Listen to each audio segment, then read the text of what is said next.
자, 감정통역 번역 위촉을 봅니다. 자, 검사와 경찰은 필요하다면, 그쵸? 필요하다면 감정통역 번역을 위촉할 수가 있다. 필요하다면 할 수가 있기 때문에 임의수사라 보는 거죠. 자, 방법. 자, 221조 규정. 221조가 어디 있습니까? 여기 있잖아, 위에. 위에 있죠?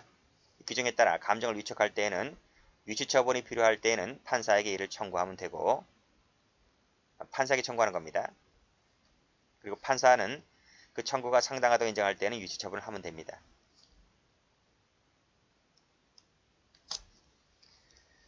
자, 됐고. 자, 밑에 감정 위촉받은 자는 판사의 허가를 받아서 173조 1항에 규정된 처분을 할 수 있다 했는데 그 1항이 바로 어디 있습니까? 여기 밑에 나와 있잖아. 조문에. 예, 청구는 검사가 하면 되고요. 자, 감정인은 감정이 필요한 때는 역시 법원의 허가를 맡아서 타인 주거, 간수자 있는 가옥 등에 들어갈 수가 있습니다. 간단히 보세요. 자, 사실조회입니다. 자, 수사에 관하여 공무소, 기타 공사단체에 조회하여 필요한 사항의 보고를 요구할 수 있다. 밑에 전과조회라든지 이런 거 할 때에 해당되는 공무소, 단체에 조회해서 알아볼 수도 있습니다. 어디까지는 임의수사이기 때문에 상대방에게는 보고 의무가 임의수사이기 때문에 이행 강제의 방법은 없고 영장을 요하지도 않습니다. 자, 됐네요. 다음 페이지 가볼게요.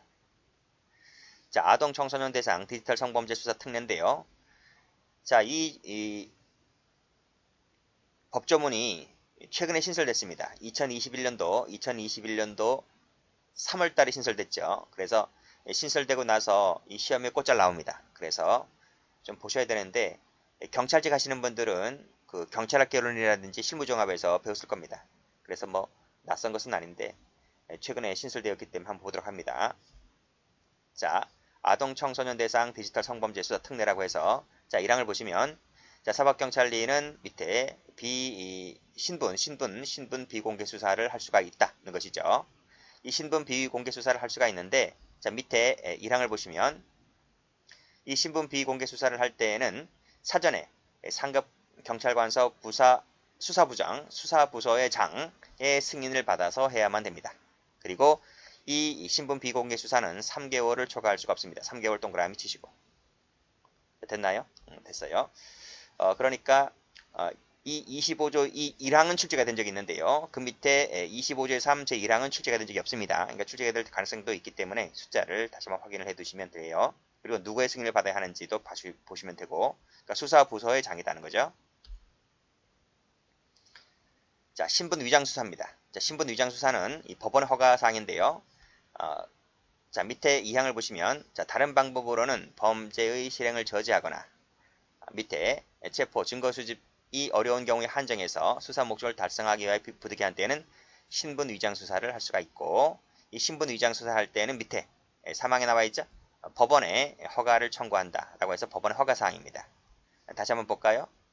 제가 필기를 해드렸는데 자, 신분 비공개 수사는 상급 경찰관서의 그러니까 지구대라고 하면 상급 경찰관서가 경찰서잖아요. 경찰서에 있는 수사부서의 장의 승인을 얻어야 되는 것이고, 신분 위장 수사는 법원의 허가사항입니다. 자, 그리고 이 신분 위장 수사의 기간은 3개월입니다. 3개월 목적 달성했으면 즉시 종료하면 되고요. 연장을 할 필요가 있을 때는 3개월 범위 안에서 연장을 검사에게 청구합니다. 신청합니다. 신청하고 검사는 법원에 영장을 청구하면 되죠. 총 기간은 1년을 넘을 수가 없습니다. 자, 이런 내용이 봐봐요.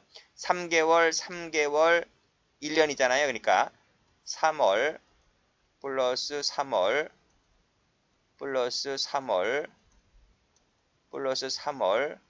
어쨌든 총 기간이 1년이니까요. 1년보다 크거나 작아야 된다는 얘기지. 그러니까 이건 최초고요. 이 두 번째, 세 번째, 네 번째는 연장인 거지. 연장. 그렇죠? 연장은 총 3번 더 연장할 수 있네요. 근데 그 연장할 때마다 법원에 연장을 청구하고 허가를 맡아야 됩니다. 물론 처음부터도 마찬가지고 최초이거나 연장할 때마다 전부 다 법원의 허가 사항이죠. 그렇죠? 그런 내용입니다. 최대 맥시멈 1년을 넘지 말아라. 이 얘긴데 이 기간 제한은 이 신분 위장 수사에만 있지 여기에는 없습니다. 이 신분 비공개 수사의 경우에는 그런 말이 없죠. 자, 숫자만 좀 조심해서 볼게요. 자, 여기 색깔 칠하시고 여기 색깔 칠하시고 색깔 칠하시면 되겠네요. 자, 그리고 다른 색깔로 여기는 법원의 허가사항이다. 법원의 허가사항이지만 올라가서 수사부서의 장의 승인사항이다. 자, 그 정도만 알고 계시면 되겠습니다. 자, 다음 페이지 보시면 자, 신분 위장수사 얘기하고 있는 거예요. 신분 위장수사인데 긴급할 때는 긴급을 요할 때는 법원 허가 없이도 가능하다고 되어 있고 그러나 개시할 때는 그렇다는 얘기죠. 개시하고 나서는 지체 없이 이 검사에게 허가 신청하고 48시간 내에 허가를 받아내야 됩니다. 허가를 받아내지 못하면 중지해야 된다는 얘기 나와 있고요. 그 다음에 나머지 조항들은 참고적으로 보시면 되겠네요. 마지막도 보시면 고의 중과실 얘기 나와 있습니다. 자, 강제처분과 강제수사입니다. 자, 쭉 내려와서 강제처분. 자, 강제처분은 강제력을 행사하는 것을 말하죠. 그래서 체포, 구속, 압수수색 등을 배웁니다. 자, 종류 여러 가지가 있는데 일단 객체에 따라서 구분해보면 대인적이 있고 대물적이 있습니다. 대인적은 사람에 대해서 가해지는 거죠. 그래서 체포, 구속, 소환 등이 이제 대인적이고 압수수색, 검증 등은 물건에 대해서 가해지는 것이기 때문에 대물적 강제처분이 됩니다. 자, 주체에 따라서는 수사기관이 하는 것이 있고 수석법원이 하는 것이 있고 수임 판사가 하는 것이 있습니다. 그래서 체포, 구속, 압수수색, 검증은 수사기관이 하죠. 또 수석법원이 하는 것이 있습니다. 법원이 영장을 발부를 해주잖아요. 그래서 구속영장, 압수수색영장 이런 것들 발부해주는 것이 수석법원이 합니다. 판사가 하는 것이 있습니다. 판사가 하는 것이 있는데 자, 이 법원이 하는 것과 판사가 하는 것을 구별하셔야 됩니다. 여기서 법원이 하는 것은 감정유치는 법원이 하거든요. 근데 감정유치 중에서도 이 수사가 붙어버리면 즉 수사상 감정유치를 하는 것은 판사가 합니다. 판사. 그래서 법원이 하는 것이 있고 판사가 하는 것이 있는데 이것을 잘 구별하시기 바랍니다. 실제로 출제가 된 적이 있는데요.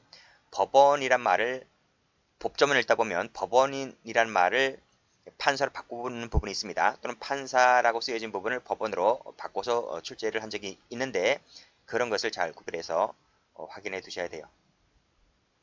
문제집감에 나와 있습니다. 판사가 하는 것들에는 이 수사가 붙어버리면 전부 다 판사가 한다 이렇게 보시면 되겠습니다. 자, 시점에 따라서 기소 전에 하는 것이 있고 기소 후에 하는 것이 있습니다. 강제 정도에 따라서 직접적이 있고 간접적이 있는데 이 간접적이라고 하는 것은 심리적 강제에 따라서 일정한 행위를 하게 하는 것으로서 소환과 제출명령이 있다. 이 소환과 제출명령, 특히 제출명령이 간접적이 된다는 것도 기출된 적이 있습니다. 자, 한 번쯤 읽어보시면 될 것 같고요. 자, 다음. 자, 강제처분에 대한 구제책이 더 출제가 더 잘 되죠. 특히 이 강제처분에 대한 구제책으로서 사전적이 있고요. 그 밑에 사후적이 있는데 공채 시험보다는 특히 승진에서 출제가 좀 많이 됐어요. 경찰 승진이든 해경 승진이든 출제가 좀 많이 되었다. 검찰직이나 일반 경찰, 경찰 간부 쪽에서는 잘 안 나왔는데 승진 쪽에서는 유독 잘 나왔습니다. 자, 문제집 가면 많이 나와 있을 겁니다. 일단 사전적 볼까요? 우리 강제처분할 때에는 법률에 특별한 규정이 있을 때 한해서 한다 그랬죠? 그래서 이것은 사전적 구제가 됩니다. 법정주의라든지. 그리고 체포, 구속, 압수수색 등을 할 때는 영장이 필요하죠? 그쵸? 그래서 영장주의도 사전적이 됩니다. 자, 유죄 판결이 확정될 때까지는 무죄 추정의 원칙을 받죠? 그쵸? 이것도 사전적이고요. 진술거부권제도. 그 다음에 영장 실질심사제도 이것도 사전적이 되고요. 변호인제도. 그 다음 체포, 구속, 장소, 감찰제도, 통지라든지 구속 사유, 구속 기간의 제한, 그쵸? 이런 제한이 붙어버리죠. 이런 것들은 전부 다 사전적이 됩니다. 자, 자백 배제 법칙이든 보강 법칙이든 사전적이 되는 것이고요. 자, 그렇지만은 자유심증주의는 구제책과는 거리가 멉니다. 기출된 적도 있습니다. 자, 사후적이 더 쉽습니다. 자, 체포 구속 시켰죠? 근데 이 체포 구속이 나중에 문제가 될 때, 그쵸? 적부, 제대로 됐는지 안 됐는지를 심사하는 제도, 이 적부심사 제도는 사후적 구제책이 됩니다. 구속을 시켰는데 나중에 취소시켜버리죠? 이것도 사후적 구제책이 되는 거고요. 집행정지도 마찬가지입니다. 자, 보석도 마찬가지고요. 보석도 구속시킨 다음에 보석금 내고 나오는 거잖아요. 사후적 구제책이 됩니다. 자, 이 체포 구속이 잘못됐다고 했을 때 형사보상이나 국가배상 청구를 할 수 있는 것이죠. 금전적으로 이런 것들도 사후적 구제가 됩니다. 자, 위법하게 수집된 증거는 나중에 법정에서 못 쓴다는 거죠. 증거배제 법칙도 사후적 구제책이 되는 것이고, 수사기관 처분에 대해서 이의제기할 때 준항고로 다툴 수가 있는 것이죠. 이런 것들이 전부 다 사후적 구제책이 됩니다. 그래서 이게 처음 공부하시는 분들이 좀 어렵다고 한다면 사후적이라도 제대로 좀 해두시면 공부하기가 아주 수월합니다. 그래서 나중에 이를 막 섞어놓습니다.